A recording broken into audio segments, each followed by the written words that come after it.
Morning everyone. Sino po dito yung nakapag-swimming na kayo sa sobrang init? Wala pa? Sino po dito, nandito kayo sa church ngayon kasi mainit? Di ba? Yung parang mainit sa bahay, baka mas malamig pag nandito sa May Supima. So welcome to our service. You are here in our 9 a.m. service. So kagaya po nung sinabi ni Coach Ron kanina, we want to invite you to our Victory Conference. So it's our 40th year anniversary as a movement here in the Philippines. So please be there. We want to share with you kung sino po tayo as a church, ano po yung direction natin, ano po yung distinctions natin bilang isang simbahan, and kung ano po yung mga gusto nating gawin for the next 40 years. So yun po yung gusto nating gawin. We want to know more about God and of course our direction as a church. That's why gusto ko lang pong i-reiterate to invite you to our conference. So June 27 and 28. Okay, so we're gonna be starting or continuing our series called Jesus Period. So for those of you who are here in our church for the first time, so we want to welcome you. We want to talk about this series, Jesus Period. We're talking about there's no one else. Wala pong ibang wino-worship, wala pong ibang source, wala pong ibang kahit ano na buhay natin maliban kay Jesus Christ. And as we continue, I'd like to invite all of us to please stand up. We're gonna be reading Colossians chapter 3, verses 1 to 4. So please open your Bibles to Colossians 3, verses 1 to 4 as we continue our third topic of this series, the third topic of our series. So Colossians 3, 1 to 4. If you're there, please read with me. Ito rin po yung binasa kanina ni Coach Ron sa ating time of giving. So if then you have been raised with Christ, seek the things that are above where Christ is, seated at the right hand of God. Set your minds on things that are above, not on things that are on earth. For you have died, and your life is hidden with Christ in God. When Christ, who is your life, appears, then you also will appear with Him in glory. Let's pray. Lord, I pray, Lord, that as we talk about our topic for today, I pray, Lord, na yung mga natutunan namin from Colossians 1 and 2, from the first two weeks, we'll be able to translate it into practical living. I pray, Lord, na ganun din, with everything that we are learning sa mga preachings, everything that we are reading from the Bible, it's not just gonna be information for us, but it will always translate to application as you have empowered us to understand and apply all of these things. Thank you, God, in Jesus' name. Amen. Pwede na po tayong maupo. So ito pong picture that I'm gonna show you is the picture nun pong isa sa mga recent na BMT natin ng Kids Church. And I can say na I have had this privilege of being, aside from being the 9 a.m. pastor, I also have this privilege of being our kids pastor. So it has been fun serving in the kids pastor since, ano nga bang year? 2018. So roughly 6 years. Tama ba? Roughly 6 years. But, meron po akong confession to all of you. Okay lang po ba? Meron lang po akong aaminin sa inyo. Yung iba, iniisip, ano kaya yun? So, I started, hindi po ako nag-start as a kids pastor, okay, kagad. I started to volunteer in kids ministry noong 2014. And guess what? I started with the wrong intentions. I started with the wrong motive. Kasi, way back 2014, meron na pong mga nagtatanong sa akin, Eric, magpapastor ka ba? And I would always say na, no, ayokong maging pastor. So, ang ginawa ko, para medyo dayain ko ng konti si God, what I did was, inisip ko, ano pang ginagawa ng pastor? Di ba nagpipreach? E di, gano'n na lang din yung gagawin ko. Mag-iisip ako ng ministry, ng way, na makakapag-preach ako, and naisip ko, pwede akong mag-join ng kids ministry. Pwede akong mag-join ng kids church kasi ano bang ginagawa sa kids church? Hindi ba nagpipreach? Pwede. Alternative, di ba? So, I joined kids ministry with the wrong mindset, with the wrong intentions.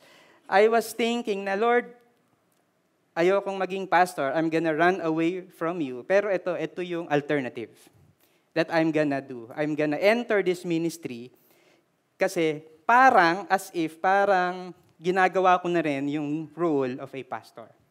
So that was 2014. That was the year I joined kids ministry. And alam niyo po, yun pong mga Colossians, as we have talked about in the past 2 weeks, marami pong mga struggles din, naging mga struggles, yung Colossian church. They were very religious, marami po silang ginagawang mga religious practices, religious activities. Pero ang problema, some of them, they're doing it for the wrong reasons. And guess what? Hindi lang po yun sa akin, hindi lang po yun yung mga Colossians. Probably, some of us, or all of us, maybe we have this wrong intentions, wrong motives. Why we do the things that we do? Why we practice ito pong religion, ito pong mga ginagawa natin, pwede pong meron tayong mali. So, basahin natin in Colossians chapter 2. Ito po yung continuation of what we have read and talked about last week. Verse 20 says, "If with Christ you died to the elemental spirits of the world, why, as if you were still alive in the world, do you submit to regulations?" In other words, bakit ginagawa mo yung mga religious practices na yan? Bakit ka uma-attend ng church? Bakit ka nagfa-fasting? Bakit ka uma-attend ng victory group? Bakit ka nagjo-join ng ministry? So, sabi po ni Paul, ito po yung for them sa Colossians, ito po yung mga reasons nila. Sumusunod sila sa mga regulations, religious regulations like do not handle, do not taste, do not touch, referring to things that all perish as they are used. Pero ito po yung problem. They're doing that according to human precepts and teachings. They're doing that out of the wrong reasons. Namatay na sila in the world, so hindi po literally, but ibig sabihin, hindi na sila, iba na yung buhay nila, bago na yung buhay nila ay hindi na yung old life nila, but the life that they have received from the Lord. Pero bakit yung pagsunod nila at yung paggawa nila ng mga religious practices na to, it seems like it's from human precepts and teachings. So, tayo po, we are like this. Diba? Pwedeng ginagawa natin itong mga ito with all the wrong reasons. So ano po yung mga reasons na yon? Some of us, probably, ang reason natin is trying to get the approval of others. Meron po ba dito yung ayaw mo naman mag-church, pero pinilit ka lang nung asawa mo? Huwag mo nang itaas yung kamay mo. Diba? Huwag mo nang itaas. Diba? Or kasi nakasanayan nyo na nung bata ka pa lang, uma-attend ka na ng church, parang nakakahiya naman dun sa lola ko kung hindi ako a-attend ng church. Sige na nga, sasama na nga ako. Trying to get the approval of others. Probably it's for pride. For pride. Ibig sabihin, parang, kaya mo lang ginagawa, it's because you want the applause of others. So, noon pong college ako, I think na-mention ko na yata to sa isa sa mga preachings, that I tried to audition sa music team. Yung iba ayaw maniwala. Maniwala naman kayo. Sample. Sige. Gitara, okay, hindi po voice. Pag voice, baka umulan. Gusto niyo ba umulan kasi sobrang init? Yan. So yes, di ba? Pero I auditioned for the wrong reasons. Bakit? Kasi pag nandito ka, parang cool, di ba? Parang kang rockstar. Yung parang, grabe, ang galing. Especially before, no, when I was in college, hindi pa naman masyadong uso yung smartphones na parang only picture. So ngayon, kapag merong pipicturan at limited lang, edi syempre yung mga nandito sa stage. Pero yung nasa likod, hindi pinipicturan. Yung mga nandun, yung mga nagbubuhat, yung mga naglilinis, hindi pinipicturan masyado yun. Di ba? So, the reason why I auditioned was for the wrong reasons. It's for pride. Okay? So, puro ako na lang yung masama no? So, pwede rin naman to get the favor from other people. So, ibig sabihin, parang nabalitaan mo na, pagka nag-volunteer ka, may pa-t-shirt. Di ba? Parang sabi ni JM, magbibigay daw siya ng t-shirt at the end of the year. Kaya ka nag-volunteer kasi kala mo mayroong libreng t-shirt. So, sinasabi ko po sa inyo, wala.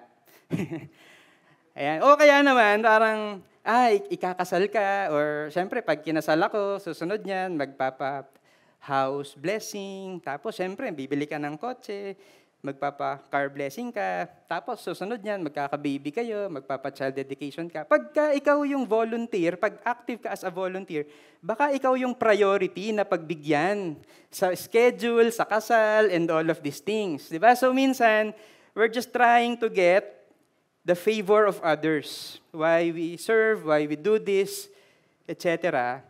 And ito po yung pinakapangit na reason, that maybe we are doing all of these religious things, religious practices, to get salvation, to earn salvation, which is wrong.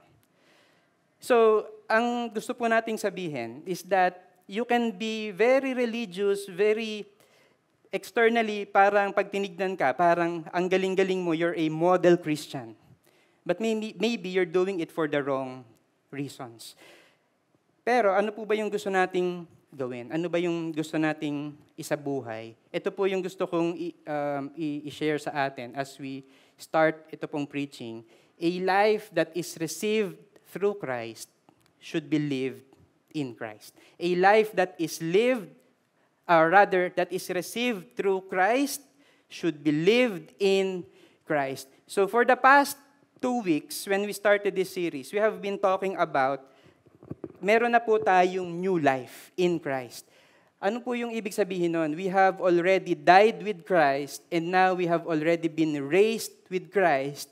Ibig sabihin, yun pong buhay natin ngayon ay yung buhay na bago na, yung buhay na galing na kay Lord. Tama po ba? Yun pong buhay natin. Sino po dito, you know, deep in your heart, that yung buhay mo ngayon ay yung buhay na galing sa Diyos. Hindi na po yung dati mong buhay. Iniwanan mo na yung dati mong buhay, namatay na yung buhay na yon, yung person na yon, when you have received the Lord Jesus Christ, you already died with Christ, and now you have already been raised with Christ. Sino po sa inyo, you can honestly say na, that's me.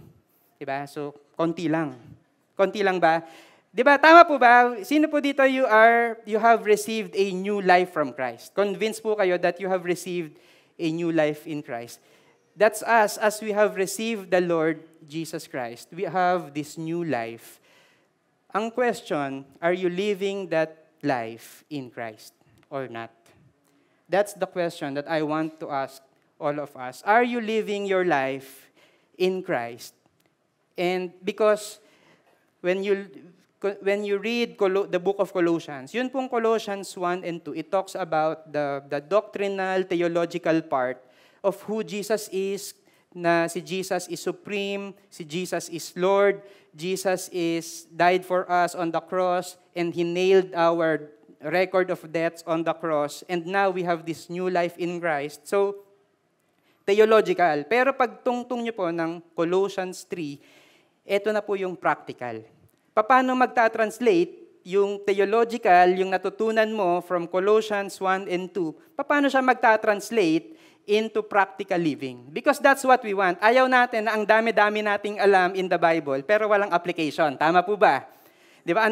Minsan ang galing nating mag-post sa Facebook ng mga verse, tapos may mukha mo na hindi ko alam kung anong koneksyon nung mukha mo dun sa pinost mong verse. Pero ang galing natin doon, pero ang question, nagtatranslate ba siya in practical living in your life in Christ? And so, ang gusto po nating matutunan, how do we live in Christ? How do we translate yun pong natutunan natin theologically into practical living? That's what we want to answer today. So, ready na po ba tayo with that? Okay, so the first thing I would like to share, how do we live in Christ is, number one, it's to seek and to set. It's to seek and to set. Seek the things that are above and set your mind on things that are above. So, galing po yan sa verse na binasa natin kanina. If then, you have been raised with Christ, ngayong ni-raise na tayo in Christ, now that we have received a new life in Christ, the Bible says, seek the things that are above where Christ is, seated at the right hand of God. Set your minds on things that are above, not on things that are on earth. So seek seek the things that are above and set your minds that are above. Sino po dito, you love to study science? Meron po ba mahilig sa science dito? Yan, di ba? Yung mga students, yung iba, recess. Yan, recess. Meron bang favorite yung recess? Lunch break. Yan, yun yung mga favorite ninyo. Isa po siguro kung mahilig po kayo sa science, probably you have heard of the Hubble Space Telescope. NASA, di ba? Meron po ba dito interested with studying the universe, the heavenly bodies? Yung iba, multiverse yung gusto. Yan. So, pang Marvel lang po yan. So, yun pong Hubble Space Telescope, a very powerful telescope. Tama? Ang dami pong napicturean ng NASA na hindi visible to the human eye kasi masyadong malayo. Pero because of the Hubble Space Telescope, madami po silang napicturean na maganda at mas naiintindihan natin yung universe. Alam niyo po kung ano yung challenge sa paggamit ng mga telescope. Hindi lang po ng Hubble Space Telescope, but telescope in general. Ang challenge, ang dami mong pwedeng tignan. Tama ba? Ang dami mong pwedeng tignan. Like, ito pong Hubble Space Telescope, po pwedeng it's looking at the universe na like this. Yung parang ang dami. So ngayon, in a sky that is full of stars, parang Coldplay, di ba? Hindi po pwedeng, I think I saw you. It has to be intentional. You have to look at the pinpoint kung ano talaga yung star or planet or heavenly body na you're gonna look at, and you have to be intentional about it. Ibig sabihin, dapat tama yung angulo. Dapat tama yung position mo. Because kapag hindi ka intentional, you're gonna get confused with all of these things. Dahil ang dami-dami nito. Tapos, alam niyo po, yun pong some of these things are thousands or millions of light years away. Which means na sobrang layo, hindi sila makikita at instantly. Di ba, alam niyo po yun, yung light, it travels very fast. Pero dahil sobrang layo nito, sometimes, bago makapture yung light nung camera, nung Hubble Space Telescope, it takes weeks, it takes months. So, kailangan yun pong telescope, dahil gumagalaw yan, di ba? Gumagalaw yung Earth, umiikot sa Sun, and even the other stars, probably meron din po silang movement. Ibig sabihin, yung telescope, kailangan nag-o-autocorrect siya. Ibig sabihin, sumusunod siya dun sa direction, dun sa movement. Nagigets po ba? Kasi di ba nagre-revolve yung Earth around the Sun, and probably there are other movements.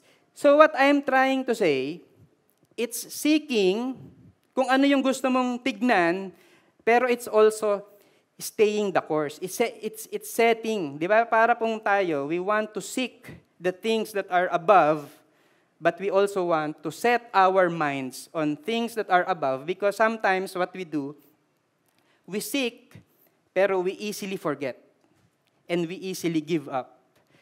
Pero ano po yung gusto natin? It's to seek and to continue seeking it, to continue looking at it, because our minds are set on the things that are above. Hindi po dun sa things of this world, hindi po dun sa things that are temporary, hindi po dun sa mga things na one day iiwanan din naman natin. Pero ang tignan po natin are the eternal things, the things of Jesus Christ.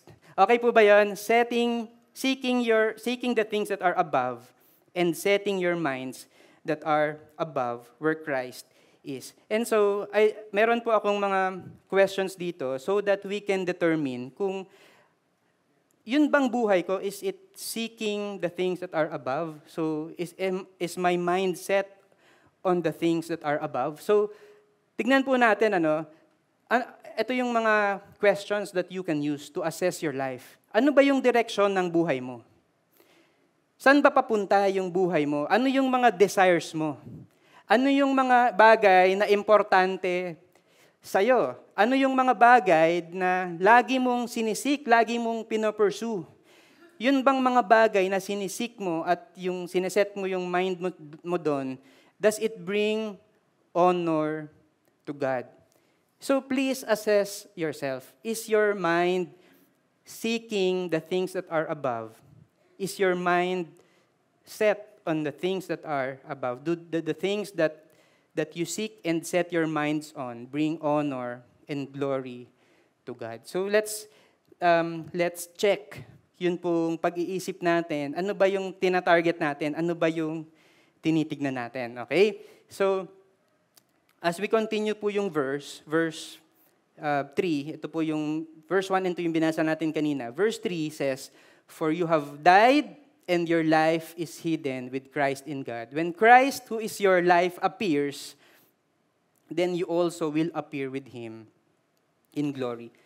Paano natin magagawa yung seeking and setting our minds on the things that are above? Hindi ba parang mahirap yon? Tama po ba? Sino po dito, you think na it's difficult to seek the things that are above and to set your mind on things that are above? Di po ba mahirap siya? But verse 3, I think ito po yung answer. Verse 3 and verse 4, "For you have died," ibig sabihin, hindi na, ang value system mo na iba na.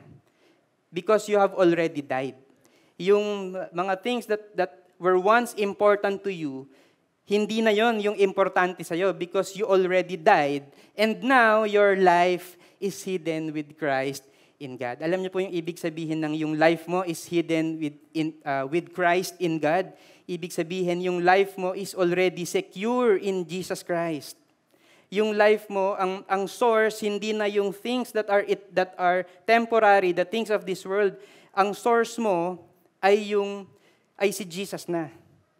Yung what will satisfy you ay hindi na yung mga bagay na nandito sa mundo, but what will satisfy you is Jesus Himself. Yun po yung ibig sabihin nun. And that's why we can let go of these things and intentionally seek the things that are above. Seek God. Set our mind on the things that He wants for us.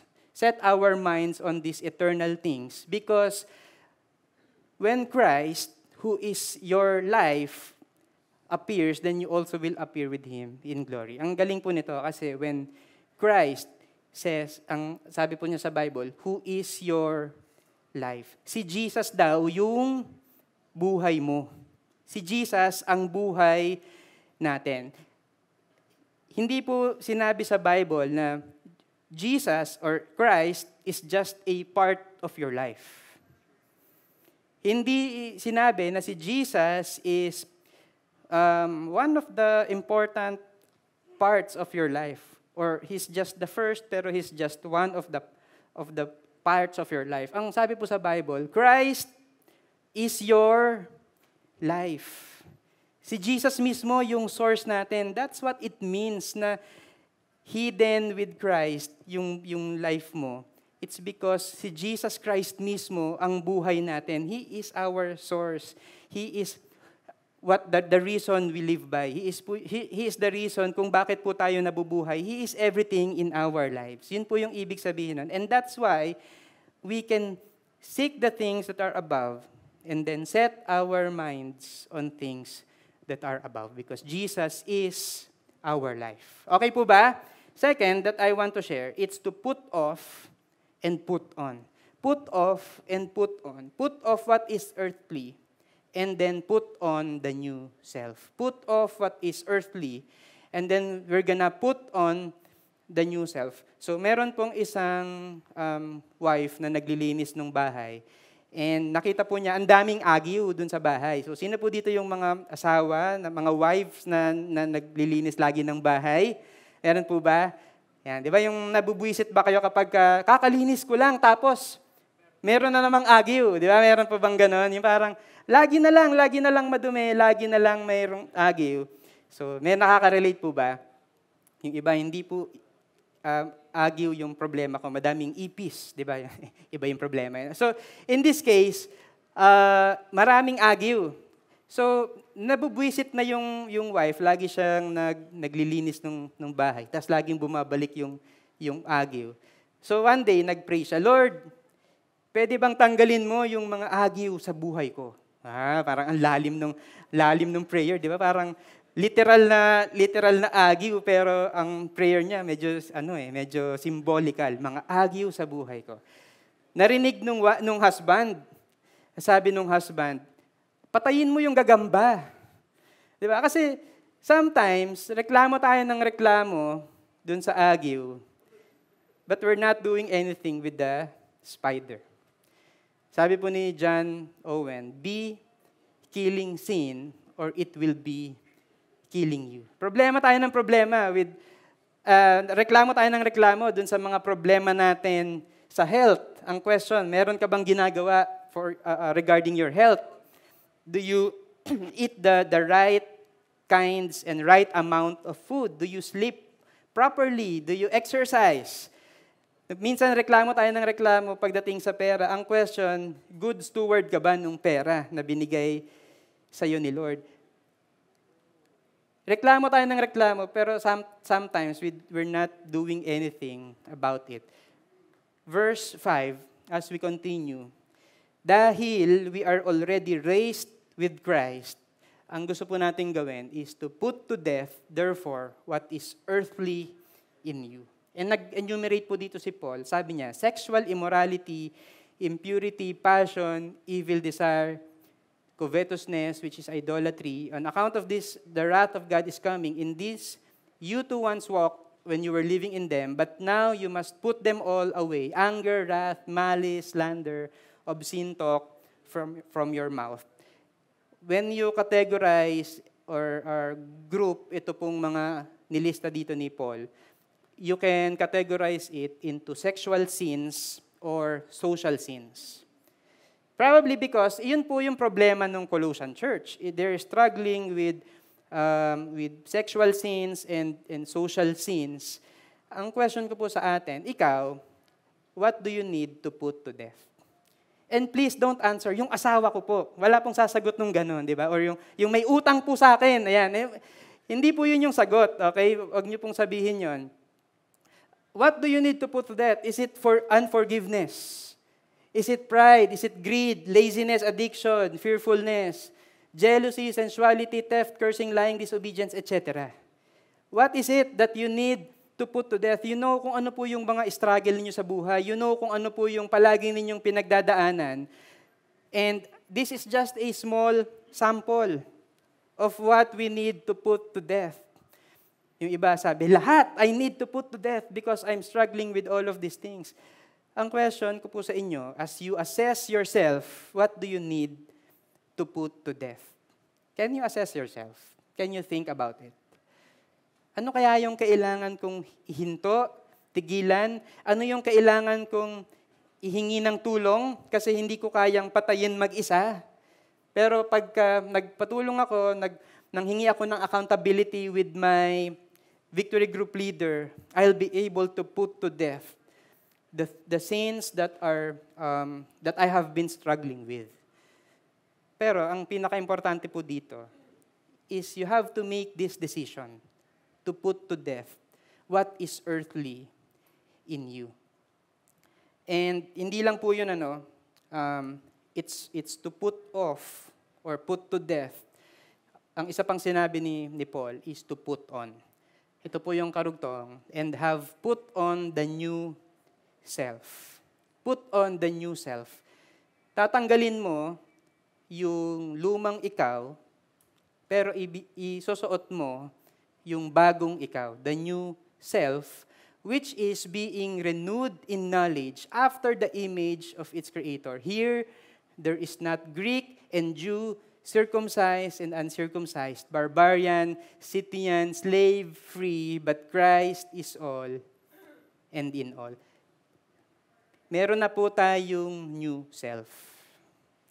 And ito pong new self na to, ang target po natin is to be after Christ, maging Christ-like. Ito po yung target natin. It's after Christ-likeness because we are, the Bible says that the new self is being renewed after the image of its Creator. As you get to know who Jesus is, habang yung knowledge mo ay nagpo-progress, yun po yung pangalawa, it's progressive, as your knowledge and your understanding of who Jesus is, then yun pong new self mo ay mas nagiging kamukha ni Jesus Christ. It's progressive, hindi po siya overnight. Sometimes nadi-discourage tayo, di ba? Yung parang nag-preach tayo ng about dito, di ba? Tapos gusto mo kagad, mamaya, wala ka ng problema sa sin. So maganda yon, di ba? Pero please don't be discouraged if sometimes it takes long. Ang gusto po natin, there's constant progress. There's constant progress in our Christ-likeness. Okay, hindi po yun excuse para mag-commit ng sin. Ay, sinabi ni pastor, progressive. So, sige, gagawa muna ako ng sin ngayon. Ang sinasabi ko lang, please don't be discouraged if nagawa mo pa din yung sin. But if you do that, repent and then go back to fighting and then putting on the new self. Go back to putting to death that sin and then go back to putting on the new self, which is being renewed in the knowledge after the image of its Creator. And ito po yung sinabi sa verse 11, it's not dependent whether you are a Greek, a Jew, whether you're circumcised or not, you are barbarian, Scythian, slave, or free. Pero it is always based and founded in Jesus Christ. It's based and founded in Jesus Christ. Ibig sabihin, it's not about who you are, it's not about kung ano yung dapat mong gawin. Kasi sometimes, ganun po yung mindset nila. Parang, ay hindi ko, hindi ako Jew. Hindi ako Jew, I'm a Gentile. Baka hindi ako pwede dyan. Baka hindi ko kaya yan. So sometimes, we give qualification sa sarili natin. Ay, hindi ko kayang magbago. Hindi ko na kayang ayusin yung family ko. Bakit? Broken family na ako eh. Simula bata, nakalakihan ko na to. Ito na yung tinuro sa akin ng lolo ko. Ito na yung tinuro sa akin ng lola ko. Yung religion, etc. Ay, hindi ko na kayang baguhin yan. Pero sabi po sa Bible, it's not about whether you're Greek or Jew, circumcised, uncircumcised. It's about Jesus Christ. Yun pong new self mo, yung new identity mo, is founded in Jesus Christ, in who Jesus is. Kung ano po yung ginawa at kung sino si Jesus sa atin. Sabi po dun sa Ryrie Study Bible, become, and I like this, become in experience what you already are by God's grace. Who are we? Sino ba tayo? What you already are. Sino ba yung what you already are na yon? Or ano ba yung what you already are na yon? In verse 12, put on then, as this is who we are, as God's chosen ones, holy and beloved. Set apart. Dahil sinet apart ka na ni Lord, become in experience kung sino ka na, based on who you are because of God's grace. So, dahil ikaw ay isang chosen, sabihin mo nga doon sa katabi mo, para kang, ikaw ay chosen. Diba? Chosen ka na. Diba? Yung, naalala niyo po ba yung chosen ice cream? Diba? Kasi mainit eh. Chosen, pinili ka ng Diyos. Pinili ka ng Diyos, holy, you are set apart, you are beloved, mahal ka ni Lord.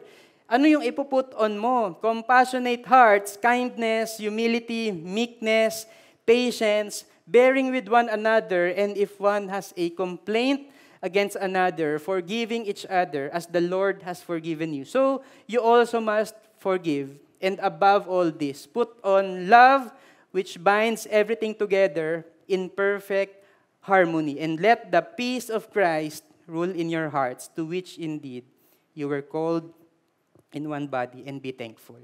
So, tignan mo nga yung katabi mo. Tignan mo yung katabi mo.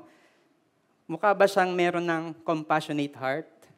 Kindness? Sino po yung naka-perfect? Di ba? Yung ilan ba to? Di ba? Parang 100% ganyan yung katabi ko. Tama ba? Meron bang ganon? It's progressive, guys. It's progressive. If you're not yet perfect dito, ang good news is that it's through the power of Jesus Christ that we can become all of these things. It's progressive. It's not dependent on who you are. It's dependent on who Jesus is, on His finished work on the cross, on the power that He has given you.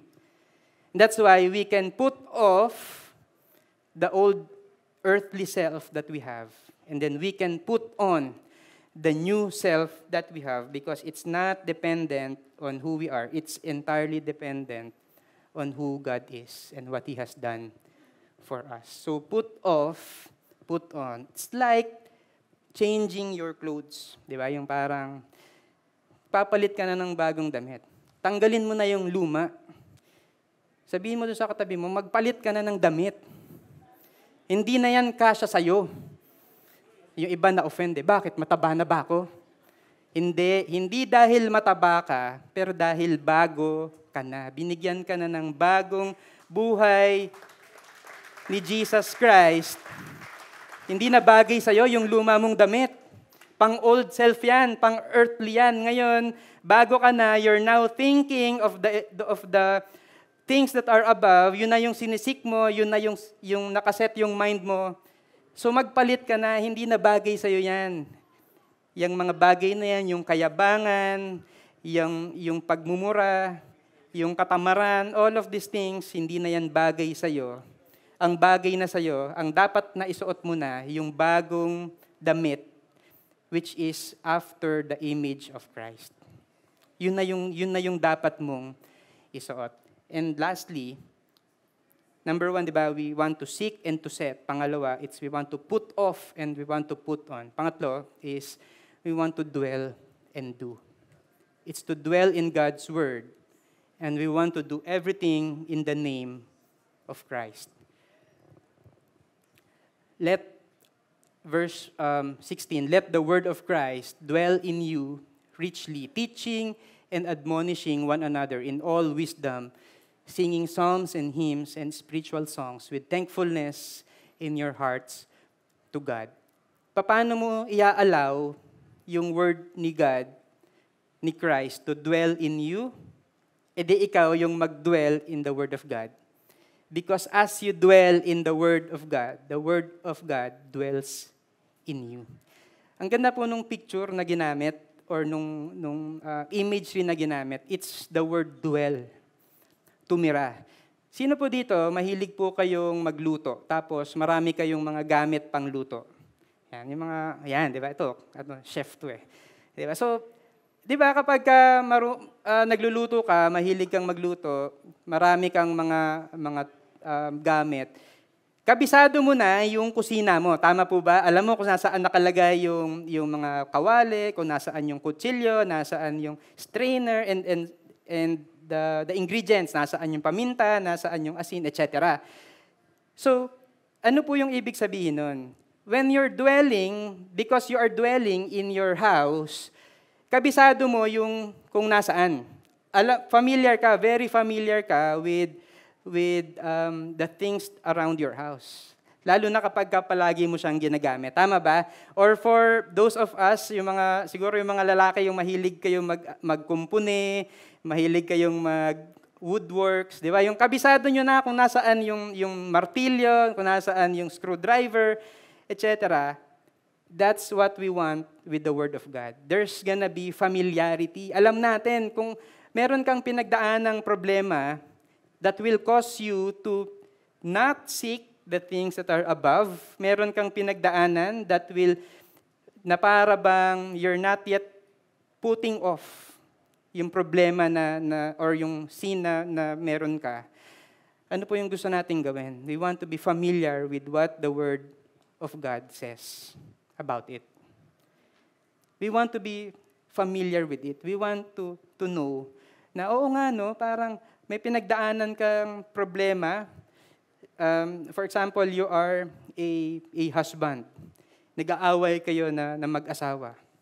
Pero what does the Bible say about the role of a husband? Hindi ba, husband, love your wives as Christ loves the church? And it should remind you, ay, oo nga pala, nag-away kami, pero the Bible says, love your wives as Christ loved the church. Merong sinabi about, meron kang problema about sexual immorality, pero ang sabi nga pala sa Bible, there should not be even a hint of sexual immorality among you. Meron kang problema or meron kang issue about trusting the Lord, but the Bible says, trust the Lord with all your heart and lean not on your own understanding. Paano mo malalaman yun? Paano ka mareremind? You have to let the word of Christ dwell in your heart. Yung alam mo siya, bakit? Kasi you're always reading it, you're always studying it, and you apply it. Di ba? Parang naiisip mo siya, nire-remind ka ng Holy Spirit kung ano yung word ni Lord as you experience a certain situation and you follow the word of God. So, hindi lang po yon. As you let the word of Christ dwell in you richly, ano po yung magagawa nyo? You will be able to teach and admonish one another in all wisdom, and singing psalms and hymns and spiritual songs with thankfulness in your hearts to God. I'd like to talk about this, singing psalms and hymns and spiritual songs. You know, yun pong mga kinakanta natin dito sa church. Kanina, yung kinanta natin, hindi po to random. Na, ano kaya yung magandang pakinggan? Minsan kasi ganun lang tayo mag-decide. Parang, ano kaya yung magandang pakinggan? Ano kaya yung madaling tugtugin? Ano kaya yung maganda sa pandinig? Hindi po yun yung basis of what we yung selection kung ano yung pinipili nating kantahin dito sa church. Because ang gusto po natin is to sing songs, una, that are biblically founded. Ano ba yung sinabi sa Bible? Di ba yung sinabi sa Bible, ito mismo yung kantahin natin. Bakit? Sino po dito sa inyo, minsan mas natatandaan nyo yung kinakanta natin kaysa dun sa pinipreach? Di ba minsan may recall sa'yo yung mga songs that we sing, di ba nasa jeep ka, habang nasa jeep ka, naaalala mo yung mga kinakanta natin, di ba? Yung Jesus at the center of it all, lead me onwards, di ba? So minsan, yun po yung mga naaalala natin. And we hope na yun pong mga natatandaan natin, yung mga songs that bring honor and glory and the songs that remind us of who God is. So hindi po to random. These are songs that we carefully select because it communicates what the Bible says about God. That He is most worthy of honor, most worthy of our praise, most worthy of obedience. So, kaya, let's dwell on the Word of God. And pangalawa, it's in verse 17, as I call our worship team, and whatever you do, in word or deed, do everything in the name of the Lord Jesus, giving thanks to God the Father through Him. We want to do everything in the name of the Lord Jesus Christ. Sino po dito na yung sometimes parang iniisip mo, kaya ko bang gawin yon to do everything? I hope na we always assess yun pong mga ginagawa natin. Ito bang mga ginagawa ko, does it bring glory and honor to God, ito po yung as we assess ourselves, ito po yung some of the questions that we can ask ourselves. Yun bang mga actions ko and mga pursuits, as I do these things, does it bring honor to God? Natutuwa ba si Lord with how I spend my money, with how I use my phone, with what I watch in the internet, with how I relate to my parents, with how I spend my time? Natutuwa ba si Lord? Am I representing Christ in what I say or do pag nasa opisina ko, pag nasa trabaho ko, tapos yung kausap ko nakakabwisit? Does it bring honor to God kung ano yung sinasabi mo? Are you convinced that what you do, yung direksyon ng buhay mo, it is from the Lord? Yaling kay Lord, yung ginagawa mo ngayon, kaya mo siya ginagawa kasi alam mo na galing yan kay Lord. Narinig mo si Lord na, sige, ito yung pasukin mong business, ito yung gawin mong trabaho. I hope na everything that we do, everything that we say, everything na ini-spend natin yung buhay natin, yung time natin, I hope that we're gonna do it in the name of the Lord Jesus Christ. Bakit? We are representatives of the Lord Jesus Christ here on earth. We have a purpose, we have a mission, and that is to represent Him. So ang question, ikaw, nare-represent mo ba ng maayos kung sino si Jesus Christ? And we're talking about doing. Alam niyo po, today, sino po dito you are basketball fans? Nanonood ka ng NBA. Today, yan, itong mga sila Ethan, di ba? Nanonood ng basketball. Today is the start of the playoffs. Kung basketball fan ka, today is the start of playoffs. So, sino po yung team nyo? Yung iba, Warriors. Wala yun, tanggal na yun. Wag nyo nang i-cheer yun, di ba? Yung iba nasaktan na-offend.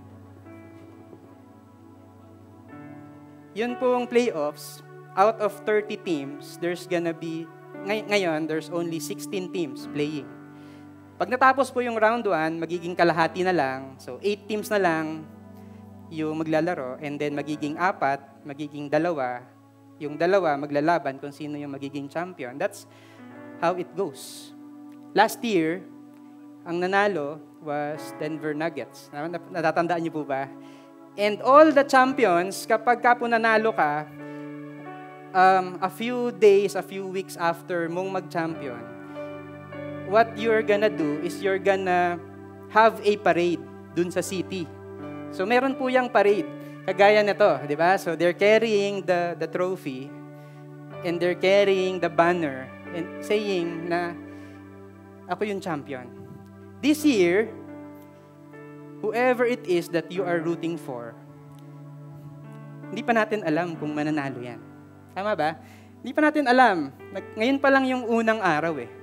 Hindi pa natin alam kung sino yung mananalo. Pero alam niyo po, marami ng mga tao, bumibili na sila ng mga t-shirt, bumibili na sila ng mga ticket, without knowing kung sino yung mananalo come June in the championship. Pero ito po yung what I want na iwanan po sa atin. Kasi we have been talking about living our lives in Christ in light of the new life that we have received from Him. Sometimes, bakit ang hirap mag-decide to live our lives in Him? Alam niyo po kung bakit? Baka we're not coming from that mindset that Jesus Christ has already won. Kaya tayo nandadaya pa din at nanloloko dun sa mga tax at hindi tayo nagiging honest at kaya tayo hindi nasasatisfy in our life. Bakit? Kasi we're still looking at the other things. The things of this world, the things that will not satisfy us. Parang iniisip natin, naku Lord, kapag ikaw yung inuna ko, baka may mangyaring mali, baka may mangyaring pangit sa akin, baka hindi ko marating yung mga pangarap ko sa buhay.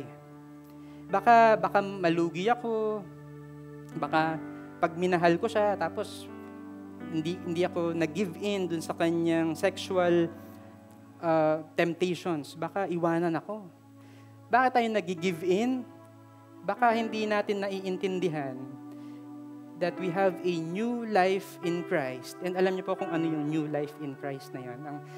I'd like to read again, verse 4. When Christ, who is your life, appears, then you also will appear with Him in glory. One day, Jesus is going back. Alam niyo po kung ano ibig sabihin nun? He's already won. He's already victorious.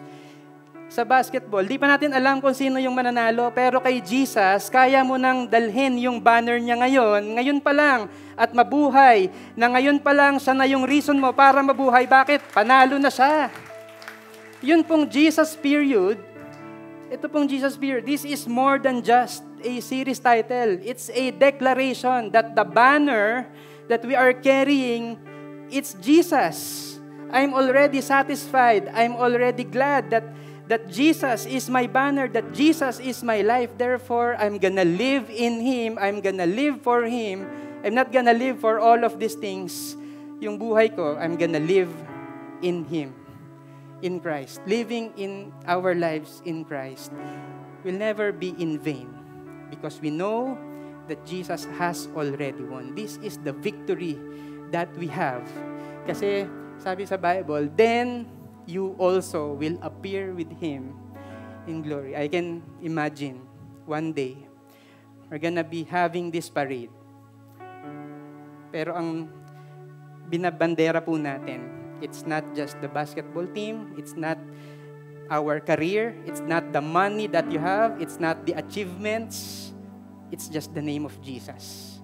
Amen. That's the banner that we are carrying. So ngayon pa lang, let's live our lives in Him because He has already won.